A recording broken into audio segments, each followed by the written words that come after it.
না না, আমি চিনি তো এক একটা যুবক ছেলের কাছে মোবাইল ফোন আছে।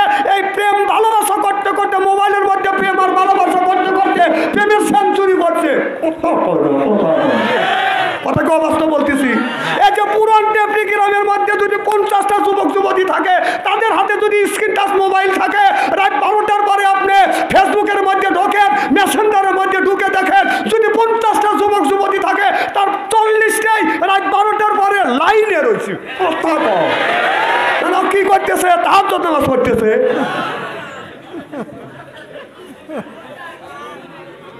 না না, কথা কি আমি অবাস্তব বলতেছি নাকি?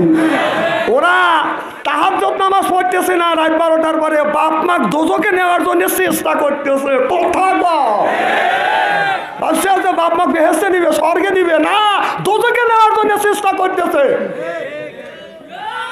এখন তো ঠিক কবে রাস্তায় দিয়ে হাঁটা যায় না, ফাঁকা জায়গা বসে, যেখানে লোকজন নাই, যায়া এইরকম করে কি দেখতেছে?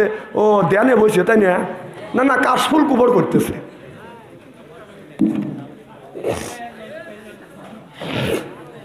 এক একটা যুবক ছেলে, এই যে একটা ছেলে রাতে 10 বছরের ছেলে, তার কাছে দিছে মোবাইল। ও জীবনে মাকেও ফোন দেয় না, বাবাকেও দেয় না, বোনকেও দেয় না, ভাইকেও দেয় না, অথচ ওর কাছে ফোন করলে ওয়েটিং পাওয়া যায়। তোমার কাছে ফোন করিলে পাইব শুধু ওয়েটিং। কার সাথে করিতেছ তুমি ফিল্ডিং? ও ডার্লিং, কার সাথে করিতেছ তুমি ফিল্ডিং? তার কাছে প্রশ্ন করলে বলে আব্বাই ফোন করিয়াছে, আমার বড় বড় মুনে আমারে ফোন দিয়েছে, আমারে ফোন দিয়েছে। এইভাবে কত করবে সিডিং? কার সাথে করিতেছ তুমি ফিল্ডিং? ও ডার্লিং, কার সাথে করিতেছ তুমি ফিল্ডিং? ওদের নামাজ সুদা দাঁড়ে না, মোবাইলে ব্যস্ত। বাবা কথা বললে পারে, কথা কয় না সে তো। এইভাবে কত করবে সিডিং? কার সাথে করিতেছ তুমি ফিল্ডিং? ও ডার্লিং, কার সাথে করিতেছ তুমি ফিল্ডিং? নবী বললেন ইয়ার ফলি বিদ্যা উঠে যাবে, জাহিল জাহিলি তো বর্ষিত হবে। সেই অবস্থা আজ বাংলার জমিনে হচ্ছে। চিল্লে কম ঠিক কিনে? এই যে ছোট ছেলেরা তো টাচ মোবাইল দিয়ে দিছেন, ও কি করতেছে? নিশ্চয়ই মিসফার করতেছে। হ্যাঁ, আর তুমি বাবা ওই ছেলের হাতে টাচ মোবাইল তুলে দিয়ে মসজিদে যা ব্যবহারতেছ, রব্বানা জালামনা।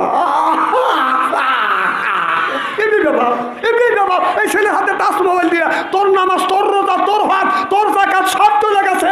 তোর ছেলে, তোর মেয়ার টাচ মোবাইলের মধ্যে কোরআন খুলিয়ে দেয়। এই ছেলে মোবাইলের মধ্যে, এই মিয়া মোবাইলের মধ্যে যত অন্যায় করবে, পাপ করবে, এই পাপকে 3 ভাগে ভাগ করা হবে।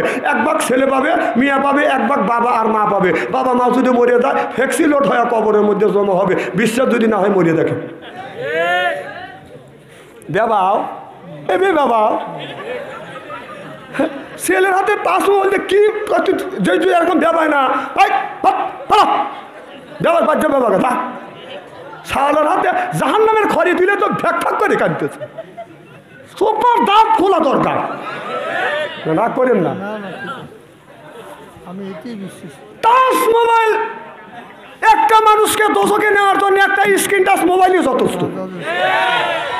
এই যে আমি বাটা মোবাইলে সারা বাংলাদেশ ঘুরি, হ্যাঁ আমার চলে আর তোমার চলে না, তার মানে আবার বাংলাদেশের পীর সাহেবের কাছে পাঠার মতো মোবাইল, ও কি করে? কারণ ও কি করে?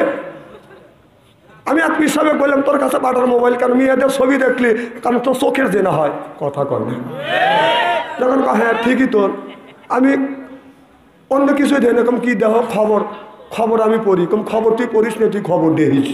কারণ মেয়েরা কোন জায়গায় লিপস্টিক লাগায়, বেলাউজের ঝুল টাইনে কদ্দুর নামেছে, এইগুলি তুই দেখিস।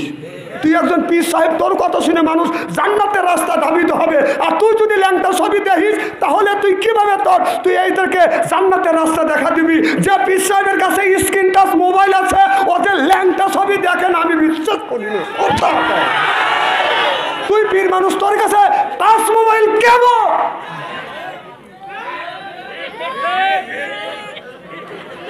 কি খারাপ লাগতেছে নাকি?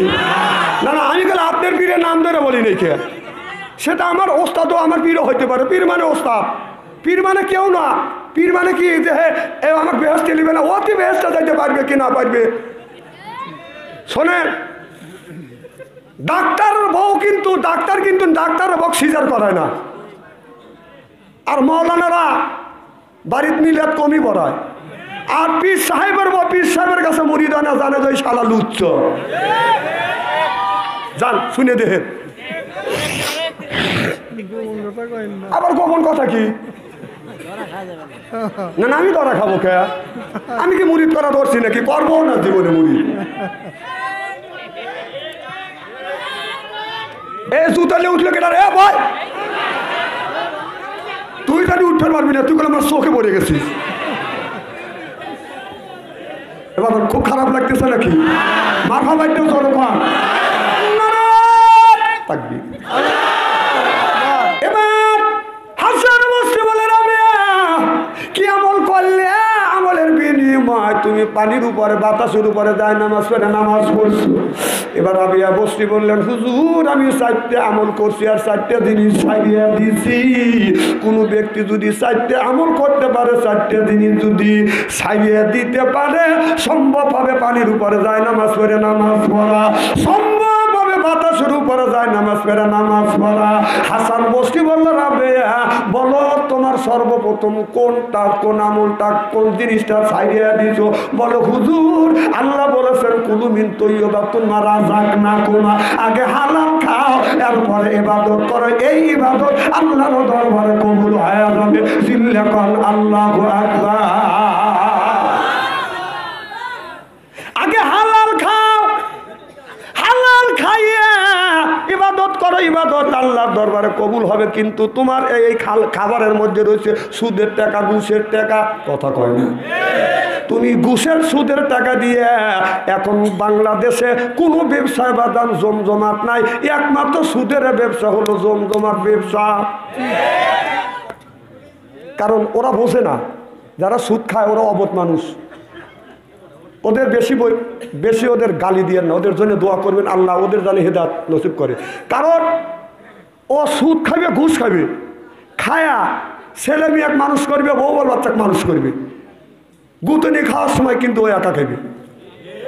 কথা কয় না? সুদের টাকা খাবে, ও সুদ ভোগ করবে ছেলে মেয়ে বউ বল বাচ্চা, আর গুতনি কবরের মধ্যে খাওয়ার সময় যে সুদ খাবে ওই খালি গুতনি খাবে। তাহলে এর সাইডে মানে পরে ব্যাপার লেগে খাবে, একজন গুতনি খাবে, এর সাইডে অবধ মানুষ আল্লাহর জমিনে আছে। এটা একেবারেই অবধ মানুষ, ওদের কিচ্ছু বলবেন না, ওদেরকে মসজিদের সেক্রেটারির সভাপতি বানাবেন।